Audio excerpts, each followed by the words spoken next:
Daily activities meditation. When one is bending, note bending. When stretching, note stretching. When reaching for something, note reaching. Moving, note moving. When lifting, note lifting. When touching, note touching. When sitting down, note sitting. When standing up, note standing up.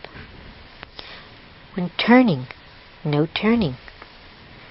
When brushing, note brushing, moving. When one is looking, note looking, looking.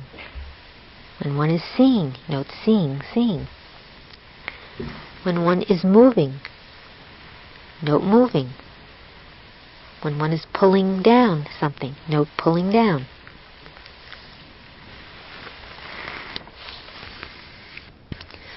So in fact, when one is finished with sitting meditation and is intending to walk,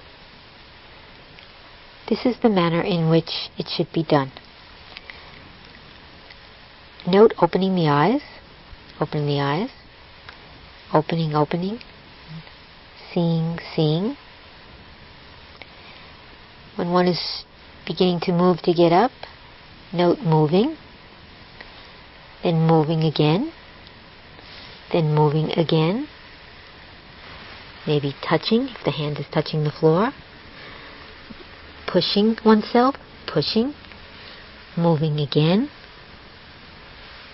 touching again, pushing, moving, reaching. In that manner, one should slowly, with awareness, get from the sitting posture up into the standing posture. One should get rid of all thoughts of getting to go walk, finding one's space, locating it, thinking of what one's going to do in the future, in the next moment or 5 moments. But really to bring one's mind right into the present moment. There are so many activities that have to occur before we can get from sitting to standing. All those activities have to have a mental intention. In order to see the mental intention in all those activities, one has to be right there in the moment, noting and observing each physical occurrence as it occurs.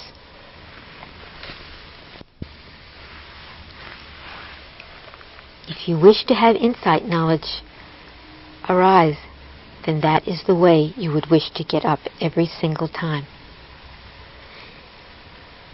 In a similar manner, this is how to wake up. When the bell rings, we note opening for our eyes. We need to open our eyes. Then we need to lift the body up. So note lifting, moving. When we end up sitting on the bed, note sitting.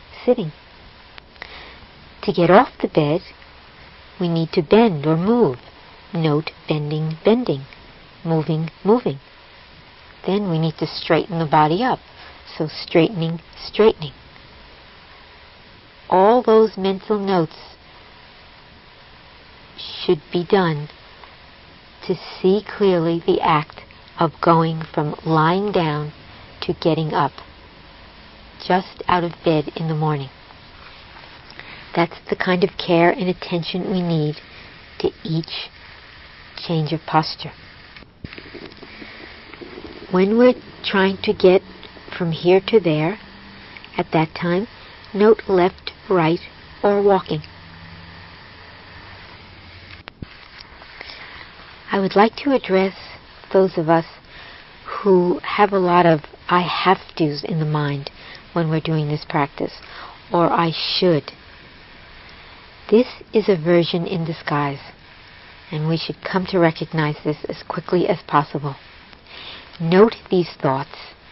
Note the physical occurrences around this. Note the sense of pressure and boredom involved. Sayadaw says when a yogi arrives at their meditation spot, their meditation at their meditation spot, note arriving, or seeing. He says one must develop a sense of gladness or joy at this arisal, at this circumstance. We are intending to sit and observe this mind and matter in order to see clearly into all worldly phenomena. What could be greater than this precious opportunity?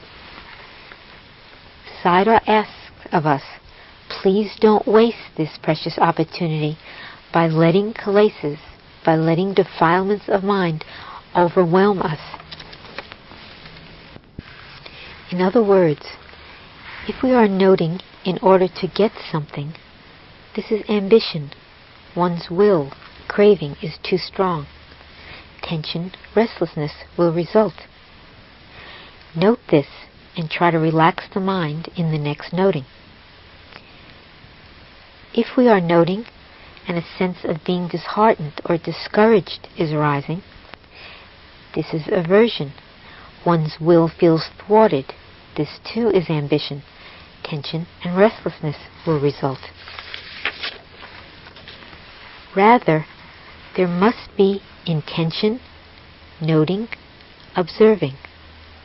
If you find the intention is unwholesome or harming your practice, change the intention in the mind to a wholesome intention and then a wholesome application. Keep this wholesome intention occurring. When you find it's gone, it's passed away, or it's what we call lost, stop. Change the intention in the mind to a wholesome intention and then a wholesome application. Start all over again. One last mention before closing these meditation instructions. A Buddhist proverb which must be understood here. It goes as follows.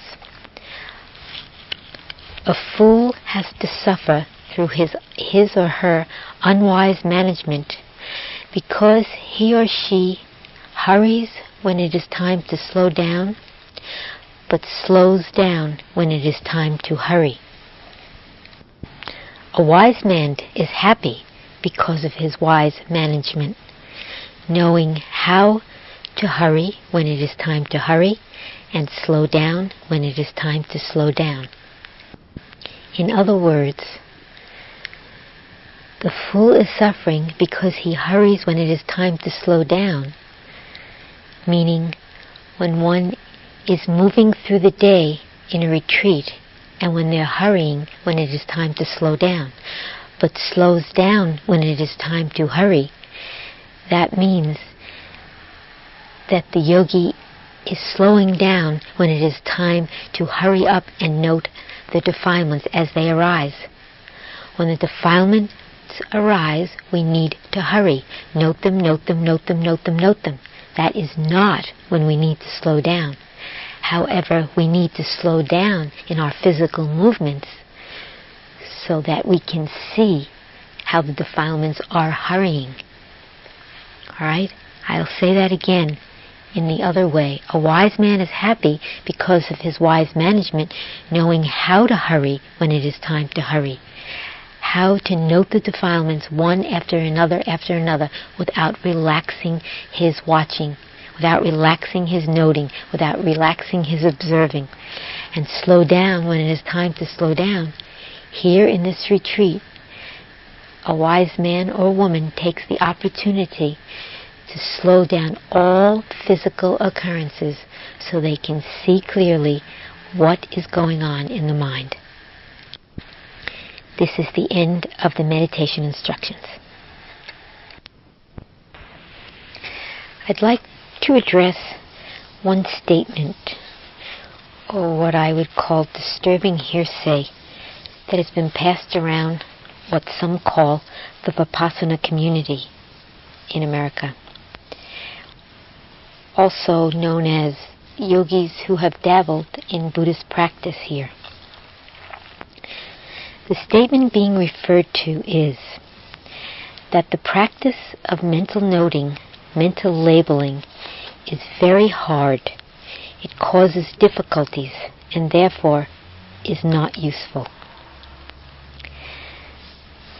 Please allow the following reflections to confront some bare facts in this matter.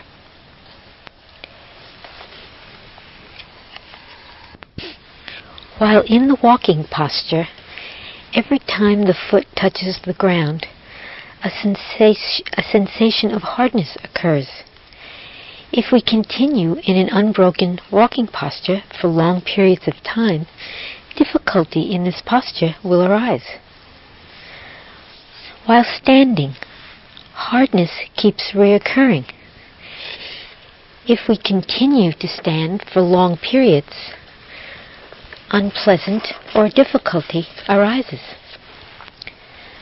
While sitting, hardness occurs moment after moment. If we sit for a prolonged amount of time, unpleasant or difficulties arise. While in the lying posture, hardness is a recurring sensation. If we do not make any movement while in this posture, then unpleasant difficulties arise. When undesirable and unpleasant thoughts arise and reoccur in our minds, this is experienced as difficult, hard. When we do not get what we want, there is a mental experience of hardness, difficulty. When we lose what we like, this is mentally hard. When our pleasant, lovable sense pleasure changes, this is mentally hard.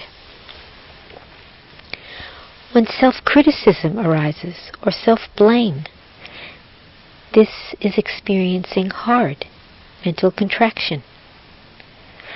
When tension, stress arise, we experience this as hard, difficult. When tightness, restlessness arise, we experience this as hard, difficult. When embarrassment, remorse, sadness, frustration arise, this too is mentally hard. When daily activities arise, one after another, and we cannot focus fully on each and every aspect, the results are often difficult, hard.